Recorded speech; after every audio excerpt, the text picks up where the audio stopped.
Fala pessoal da Budô TV, Arnold aqui mais uma vez, trazendo mais um convidado.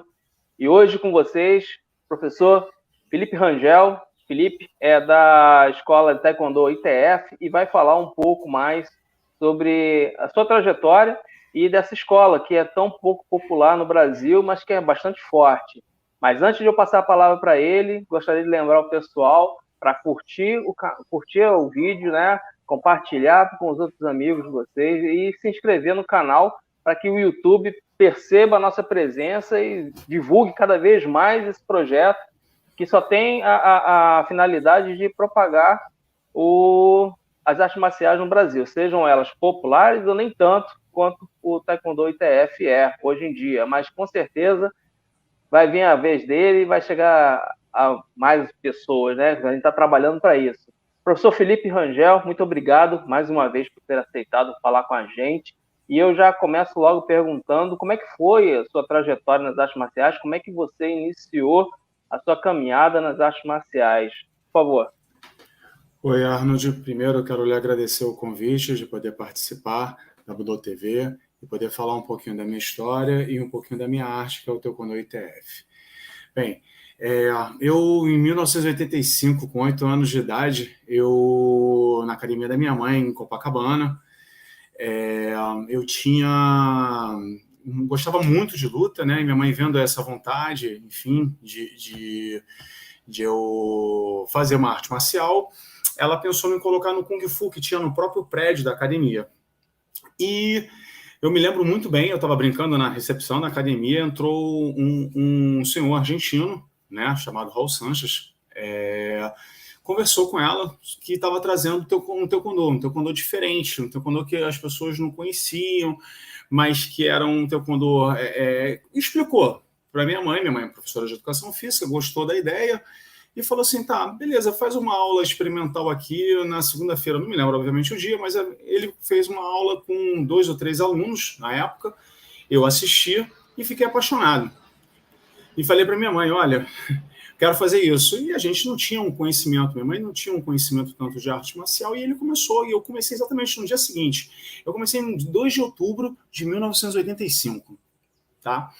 E comecei a treinar, na época, o taekwondo realmente era o taekwondo ITF, que ele estava trazendo da Argentina, por sinal, lá é um esporte muito popular, muito. Hoje a escola argentina, para mim, é a melhor escola que tem de taekwondo ITF, e pela grande quantidade, pelas escolas que tem, pelos campeões mundiais, pela parte técnica que eles promovem, tudo na Argentina é muito grandioso, quando a gente fala de taekwondo ITF. E eu comecei a treinar, não tinha nem uniforme. Eu treinava com kimono de karatê. Me lembro que ele fez uns bordadozinhos que a gente colocava aqui da ITF e outro do Centro Brasileiro de Taekwondo. E, cara, fui treinando, gostava, gostei muito da arte, fui me graduando. Em 1990, ele promoveu o primeiro exame de faixa do Taekwondo ITF. Era eu e mais uns 5, 6 pessoas. E trouxe o mestre dele da Argentina, o mestre Trachtenberg, Pablo Trachtenberg, porque na época ele era terceiro dan e não podia dar exame, né, de faixa, e a gente foi um dos primeiros faixas pretas formados ITF, em 1990 isso. Eu tinha 13 anos de idade. Cara, daí em diante eu não parei mais, né? E uma coisa, um viés que é muito importante saber, que um dos viés do Taekwondo ITF, porque é uma arte marcial, é a parte competitiva.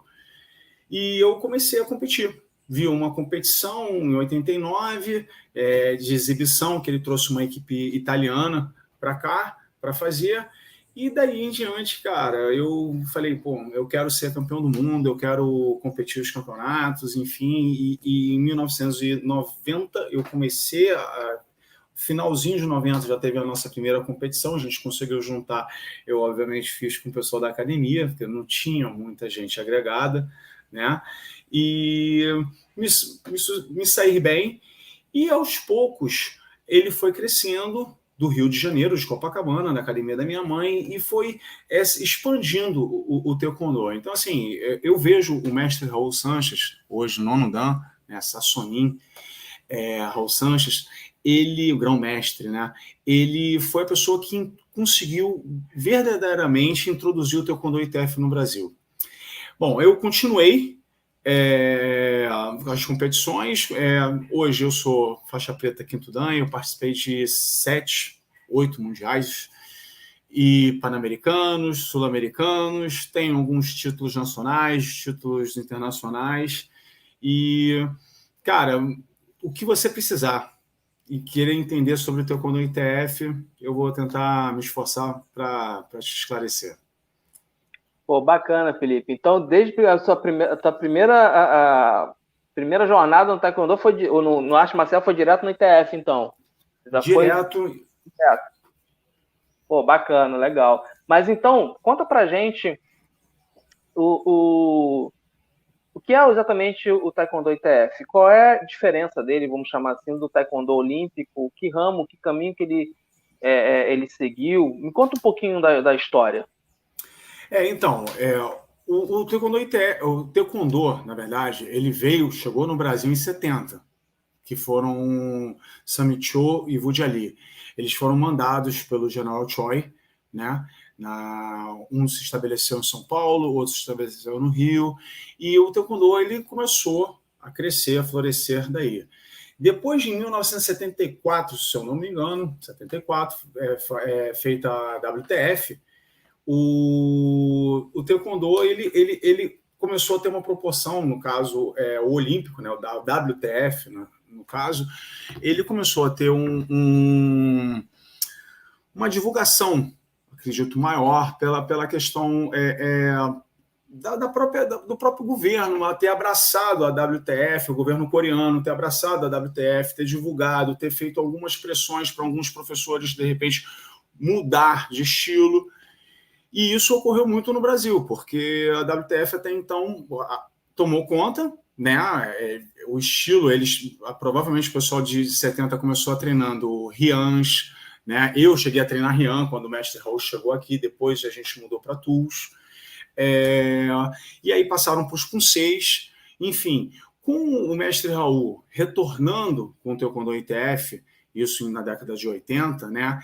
E em 1990 ele trouxe pela primeira vez o fundador do Taekwondo, o mestre, o que deu o nome Taekwondo, junto, obviamente, com outros clãs, com outros quans, mas ele, entendeu? Que em 1955, 11 de abril de 1955, ele institucionalizou o nome Taekwondo. E com a vinda dele no Brasil para dar o primeiro curso, que por sinal eu fiz, esse primeiro curso em 1990, ia ser no Clube Israelita Brasileiro, aqui em Copacabana, mas por questões políticas, por questões de pressões de outras federações, que eu não vou entrar em detalhe, não é o objetivo da nossa entrevista, ele não pôde dar sequência no curso e nós tivemos que ir para o Hotel Internacional, onde ele estava hospedado. Eu era muito criança, o que eu escutava parece porque o Hotel Internacional era um solo onde poderia ficar, ele não estava fora, enfim, e ele conseguiu dar o curso nesse Hotel Internacional que ficava na Avenida Atlântica, em Copacabana, em 1990. E depois disso, com a vinda dele aqui, muitas escolas, muitos instrutores antigos que treinaram com os mestres que vieram em 70, né, procuraram o mestre Raul e quiseram conhecer a ITF, e como o mestre Djalma, Tani Campos, Edmir Kawakubo, me lembro que tinha o Salviano, que dava aula no Largo do Machado. Eles vieram e entraram, começaram a treinar o estilo Taekwondo ITF. E dessa maneira o Taekwondo ITF começou a se expandir.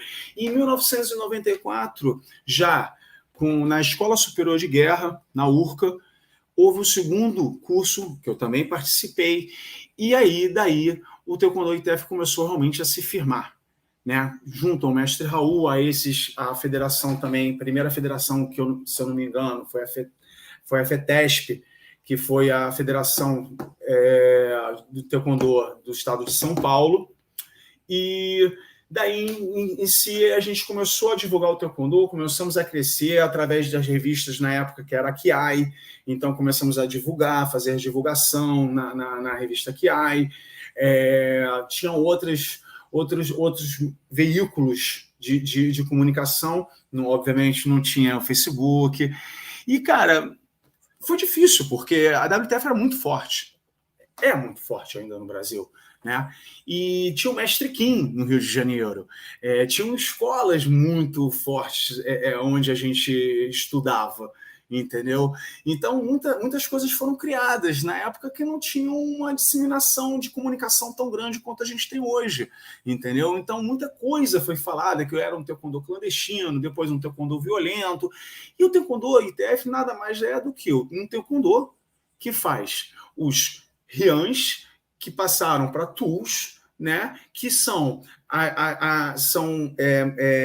lutas, né, sequências, combinações que as pessoas muito conhecem do kata, do karatê, né, que a gente tem, que são os punseis na WTF, a gente tem a parte de defesa pessoal, tá, que são o Hosensu, as lutas combinadas, tá, e a nossa luta de competição, que se diferencia da WTF, né, que é o taekwondo, que se chama taekwondo olímpico, pela questão de uso das mãos.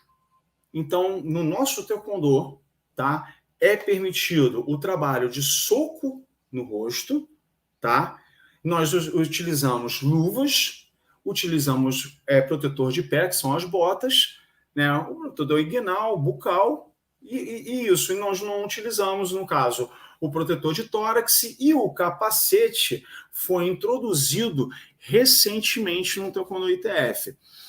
Então, assim, a diferença básica são nas formas, nessas combinações de ataque e defesa a um oponente imaginário, que a gente trabalha coordenação motora, equilíbrio, concentração, aprende-se a defender e atacar de várias maneiras, que são os katas, a gente chama de tools, que são diferentes, né? São as combinações, os movimentos, enfim, são muito parecidos, mas as combinações são diferentes, as defesas pessoais que podem ser diferenciadas também, e a questão da parte competitiva e luta que tem essa questão da mão. Então, assim, a gente encurta a distância, em vez de a gente ter aquele contato de tronco, enfim, a gente trabalha o soco no rosto como pontuação valendo, entendeu? Interessante. Então, torna um taekwondo mais próximo, vamos chamar assim, de uma realidade de rua, vamos chamar. Dá para se utilizar para defesa pessoal, né? Como posso dizer. Na verdade, a gente tem que ter uma grande distinção, né? Uma grande diferença entre o que é defesa pessoal, o que é luta, arte marcial, e o que é a parte competitiva, né? Óbvio, que você não podendo dar o soco no rosto, você às vezes pode perder uma noção, mas se você treinar a arte marcial como defesa pessoal, você vai trabalhar o soco no rosto, vai trabalhar cotovelada, dedo no olho, vai trabalhar várias coisas, isso é defesa pessoal, né? A gente está falando da parte competitiva que vale o soco no rosto, entendeu? Dá uma noção maior para a gente, de repente, de distância? Dá, porque a gente treina isso de forma repetitiva, entendeu? Mas isso não quer dizer que o outro não tenha uma noção na rua de soco no rosto. Eu estou falando muito da questão competitiva em si, entendeu? Beleza, entendi. E me fala, por exemplo, o público do Taekwondo ITF. Como você mesmo falou, você começou com 13 anos de idade, por aí. Então, de crianças até pessoal da terceira idade pode praticar sem problema. Então, Arnold, eu comecei com 8 anos de idade, com 13 eu fui faixa preta. Tranquilo. Tá. O que acontece? O Taekwondo, ele é como qualquer outra arte marcial, ele é feito para todo mundo, sem discriminação de idade, de etnia, de religião. Ele é trabalhado para todo mundo, todas as pessoas, e a gente consegue hoje, os professores, tendo uma noção maior, né, corporal, a gente consegue adaptar para todo tipo de necessidade que o ser humano queira fazer o taekwondo, a gente vai conseguir fazer essa adaptação. Então, é óbvio que quando a gente fala na questão competitiva, isso muda. Mas a pessoa querendo participar do taekwondo, querendo fazer o taekwondo, ela vai aprender, entendeu? O professor ele tem que estar capacitado para ele ensinar qualquer tipo de demanda. Sobre a questão de números de participantes, nós somos poucos, ainda mais porque depois de 2022, com a morte do General Choi, a ITF no mundo acabou se dividindo por questões políticas, né? Acabou se criando 3 ITFs, entendeu? E isso gerou um problema muito grande, porque no Brasil nós já éramos pequenos, e com essa divisão se tornou menor ainda. Então, hoje nós temos 3 grupos que falam de campeonato brasileiro, de campeonato pan-americano e sul-americano e mundial diferentes, distintos, entendeu? Então, por exemplo, eu soube que essa semana teve um dos taekwondos ITF, ele teve um campeonato do mundo na Alemanha, não, na Holanda, perdão. O nosso vai ser no final do ano na Eslovênia, vai ter uma Copa do Mundo na Eslovênia. Então, enfim, essa divisão no nosso país, infelizmente, criou subgrupos pequenos, entendeu? Óbvio, eu estou falando de pequeno, mas assim, tendo proporções de estado, tendo proporções de academias. O que eu posso dizer para você é que nós, em relação realmente à WTF, nós somos menores. Hoje, eu posso dizer mais ou menos que a gente deve ter em torno, de repente, de 5 mil, não sei se a gente chega a 10 mil praticantes, infelizmente, de taekwondo, né? Hoje, para se fazer um campeonato brasileiro, por exemplo, uma coisa que a gente tem muita vontade de fazer um Open para convidar, né? Porque eu tive muitos amigos meus que acabei perdendo o contato porque eles foram para outra federação, então trabalhando em outra federação a nível nacional, estão indo para outros campeonatos e a gente perde o contato, obviamente, né? E o que eu posso dizer para você é que em relação ao mundo, nós temos em muitos países. Eu, por exemplo, comecei meu primeiro campeonato do mundo, foi em 94, onde não havia essa divisão. A divisão ocorreu a partir de 2002, tá? Com a morte do 2012, perdão, 2012, a partir da morte do General Choi. E, cara, eu participei, na Malásia em 94, tinham mais de 110 países, acho que acredito 114 países, cara, era lotado o estádio. A minha categoria, por exemplo, de individual, para chegar na final, eu precisava fazer 5 lutas, entendeu? Então, assim, a gente tem muita gente. Só que, foi o que eu te falei, com as divisões, isso acredito que no mundo também se reduziu bastante, e no Brasil, então, foi pior, porque a gente já tinha um número menor de participantes, de escolas, de tudo, e com essa divisão, infelizmente, a gente só reduziu. Beleza, Felipe. Fala um pouquinho do sistema de graduação do taekwondo da sua escola, como é que funciona? Então, o esquema de graduação do taekwondo, né, ele tem tudo no taekwondo, ele tem objetivos, né? Tem o porquê. Então, assim, a gente tem até a parte teórica, quando a gente faz o exame de faixa, o aluno ele apresenta todo o conteúdo técnico, mas ele também apresenta a parte teórica, porque a gente tem que desenvolver tudo, né?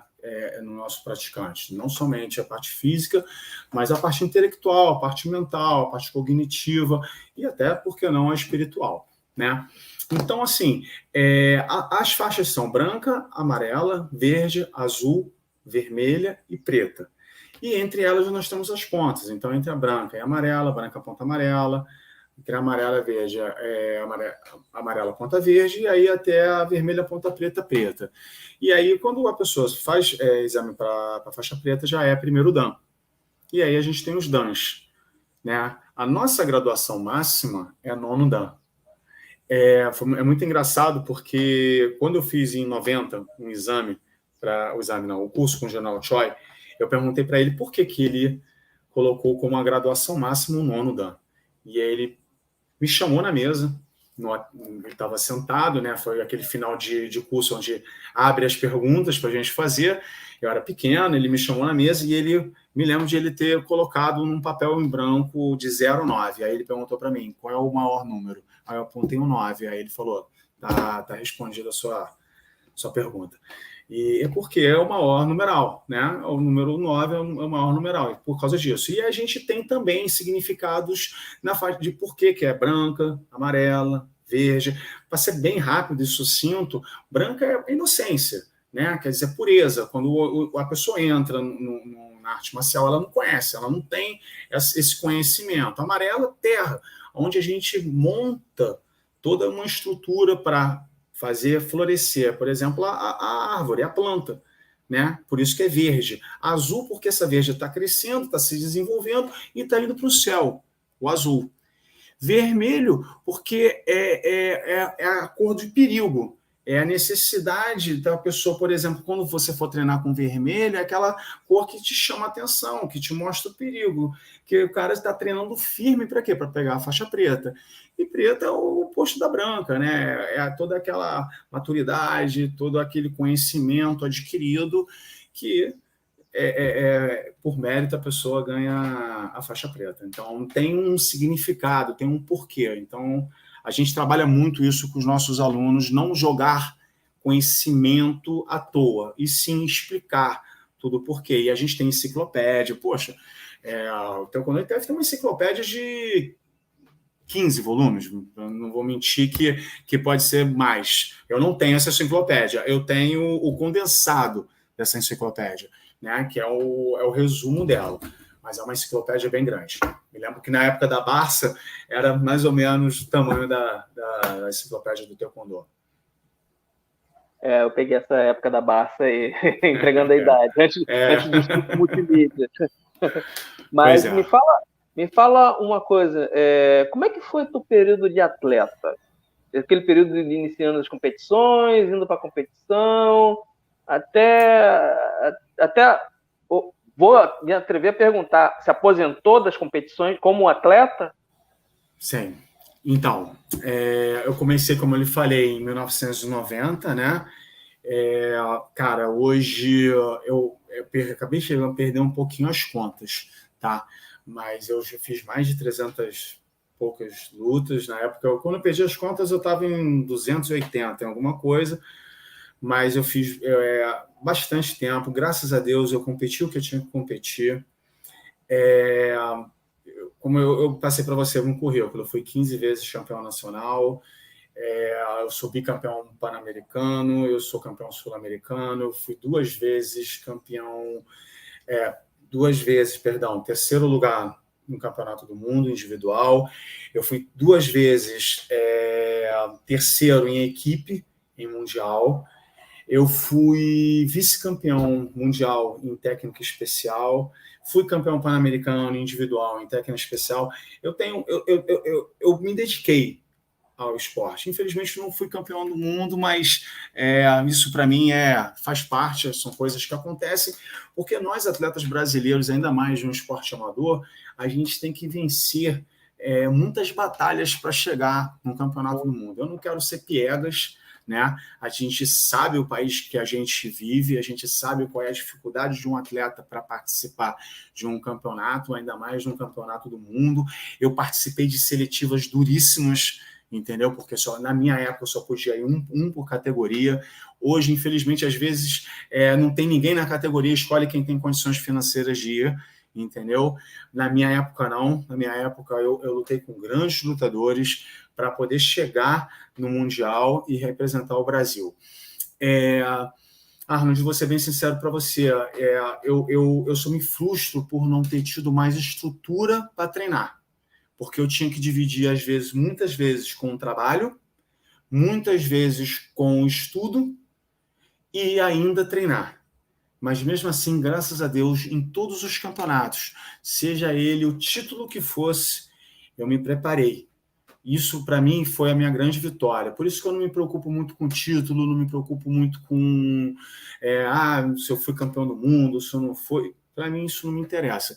O que me interessa é que todas as vezes que eu fui chamado, eu representei da melhor forma possível, eu entrei no ringue da melhor forma possível, e hoje eu não participo das competições porque a vida ela te traz outros objetivos. Então, hoje eu tenho outros objetivos. Eu tenho uma família, eu tenho que, infelizmente, a competição, muitas vezes eu tinha que tirar o dinheiro do meu bolso quando eu não fazia rifa, quando eu não vendia camisa, quando eu não fazia um bingo. Cheguei a fazer bingos na minha academia para arrecadar dinheiro para minhas viagens.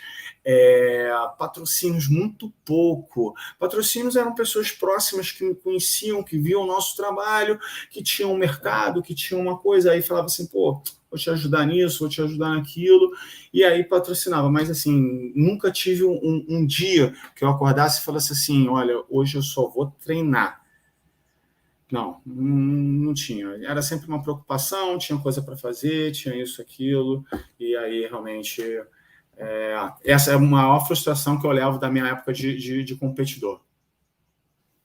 Beleza. E aproveitando, já que você falou em patrocínio, a visão do pessoal do canal, se quiser apoiar o canal, tá na tela, eu vou colocar na tela aí o Pix para poder ajudar, porque não dá para esperar. Isso aqui a roda tem que girar e eu quero fazer bastante coisa. Então, se você tiver interesse em apoiar o canal de alguma maneira, além de, se não quiser curtir, ou se além de fazer todas essas coisas, se inscrever e compartilhar, quiser ainda apoiar a gente financeiramente com o Pix, a gente é muito bem-vindo. Mas agora, Felipe, e a vida de técnico e professor? Me fala aí das futuras gerações. Como é que você está preparando esse terreno? Então, antes de entrar na sua pergunta, eu queria só fazer uma. A gente não combinou isso, né, Arnold?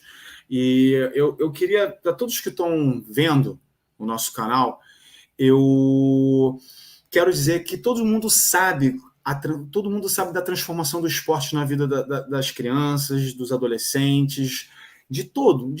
Eu fui uma pessoa que fui tocada pelo esporte. Eu fui uma pessoa que fui tocada pelo poder da competição, essa coisa de querer, de você querer mais, de buscar e sair. Poderia ter sido feito várias coisas, tive várias demandas, várias situações para poder ser uma pessoa hoje que eu não sou. Mas o que eu posso dizer para você que está nos assistindo? A luta, a arte marcial em si, ela tem uma coisa muito legal, que é a questão das regras e da hierarquia, de uma forma que transforma o ser humano. Eu poderia muito bem ter entrado num esporte onde eu fosse bom, e aí meu técnico me chegava, me chamava e falava, pô, mas quando a gente tem um mestre, quando a gente tem uma pessoa que a gente olha, é diferente, cara. É diferente. E quando meu mestre um dia me chamou, que eu estava querendo me desviar, e ele falou assim, vem cá, não. E, cara, eu sinto isso nos meus alunos, e quando eu falo, é um pouco diferente. Eu não estou querendo desmerecer esporte nenhum, técnico nenhum, pelo amor de Deus. Eu estou querendo só dizer que se a gente quer realmente salvar nossas gerações, se a gente quer mudanças, a gente investir na arte marcial, investir na luta, que tem toda uma regra, um comportamento, tem toda uma doutrina. Cara, isso é muito legal, entendeu? E a arte marcial, ela transforma mesmo, e eu sou um produto disso. E aí, voltando à sua pergunta. Desculpa, agora eu perdi qual foi a sua pergunta. Não, aproveitando esse ritmo aí, é justamente sobre isso. O teu papel como treinador e como professor, já que você está falando sobre justamente preparar novas gerações, a disciplina, ter um referencial como você teve no seu mestre, agora você sendo esse referencial, me conta um pouco disso, dessa sua experiência, desse momento. Cara, eu posso dizer que o taekwondo me salvou. E o meu mestre foi o condutor todo disso. Eu fui criado na rua, eu fui da época de brincar na rua, eu fui na época de que a criança corria, chegava, acordava, queria ir para a rua para jogar bola, para brincar, e você sabe que chegou uma hora, quando a gente vai crescendo, existem demandas, né? Aparece para você. E, cara, se não fosse o Taekwondo e ITF, o meu professor, eu poderia hoje não estar aqui, ou poderia, enfim, ter buscado outro caminho. Mas com a paixão que eu tinha pelo esporte e pelo respeito, tá? Que isso é muito importante. O respeito. Não é aquela hierarquia do terror, no medo, que a gente não fala que tem medo. Eu estou falando do respeito. O respeito que a gente tem pelo professor, eu sinto que os meus alunos têm por mim, e muitos hoje maiores, porque eu já dou aula há 25 anos, né? Então, muitos já cresceram. E, cara, eu encontro na rua e falo assim, pô, graças a você, graças ao senhor, mestre aqui, né? Cara, é um feedback, é um retorno muito legal. E hoje, cara, eu continuo com a minha escola, continuo com a minha Associação Bravos. A gente hoje tem vários lugares, várias academias, várias regiões do Rio de Janeiro. A gente está hoje em 7 academias. Vejo a transformação dos meus alunos fazendo com outras crianças o que eu já fiz em projetos sociais, ou até mesmo porque todo mundo precisa, cara. A verdade é essa, seja um projeto social numa comunidade, ou seja numa zona sul, numa área mais privilegiada. Hoje em dia, a gente é carente de exemplos, a gente é carente de regras. Cuidado para não me interpretarem mal, quando eu falo regras, são coisas positivas, coisas que alinham a gente. O ser humano, ele precisa da sua linhagem, não é fechar, tá? Fechar o conteúdo, fechar a pessoa, aquela coisa do não olha para o lado, assim, o senhor tem que seguir. Não é isso. É o respeito pela conduta. A partir do momento que o professor é aquele primeiro a chegar, aquele que dá o exemplo, aquele que fala com o aluno, traz ele para você e mostra para ele que eu estou aprendendo com ele também. Entendeu? Então, essa regra, essa conduta, essa disciplina, aquela coisa de você ter que tirar o sapato para entrar, você cumprimentar, reverenciar o local onde você treina. Gente, isso é educação, sabe? Por que você reverencia o local que você treina? Porque ali é onde você vai aprender. E como você transforma o ser humano? É aprendendo, é dando condições para ele aprender, dando conteúdo. Então, aquele espaço ali, principalmente no Oriente, né, por isso que a gente reverencia, ele é sagrado. Ele transforma as pessoas. E é dessa forma que a gente tem que ajudar as pessoas que estão fazendo transformações corretas no nosso país. E só assim que a gente vai realmente virar a chave no nosso país e mudar de patamar. Excelente, excelente, Felipe. Me diz então como é que as pessoas fazem para te encontrar, para encontrar a tua equipe, quais são as suas redes sociais, site, o que você quiser divulgar, fica à vontade aí para falar. Nigel, eu sou horrível, eu sou da velha escola, eu sou horrível em coisas de redes sociais, o pessoal vive me dando bronca. Bom, mas enfim, eu tenho um Instagramzinho que é rangel.filipe, meu Felipe é com PHILIPPE, tá? Então ali eu tenho também o Instagram da Bravos, né? Que é a minha escola, a minha associação. E, cara, eu acho que botando o Taekwondo ITF, Felipe Rangel no Google, você acaba me encontrando, e meu e-mail, ou enfim, algum contato, e me buscar. Eu não posso falar muito de rede social, cara, que eu sou um zero à esquerda. Não, beleza. A gente vai botar todos os links aqui na descrição e no vídeo para a galera poder achar vocês e ter como... Se quiser buscar alguma coisa de Taekwondo ITF, pode falar com vocês direto e já fica esse registro aqui. Professor, muito obrigado pelo seu tempo, por a sua entrevista, por esse esclarecimento. Tá? Eu só queria, desculpa, Arnold, eu só queria me corrigir, que foi 15 de junho de 2002, a morte do General Choi, tá? Eu falei 2012, mas 2002, eu me confundi. E antes de a gente terminar, eu quero te agradecer e quero dizer que essa sua iniciativa é uma iniciativa muito louvável, porque existem muitos bons professores, muito boas lutas, artes marciais, muitas boas pessoas da luta que estão tentando fazer. Eu estou começando agora um projeto no Tabajaras, aqui em Copacabana, chamado Projeto Ecoar, entendeu? Junto com o meu aluno Wilson Vieira.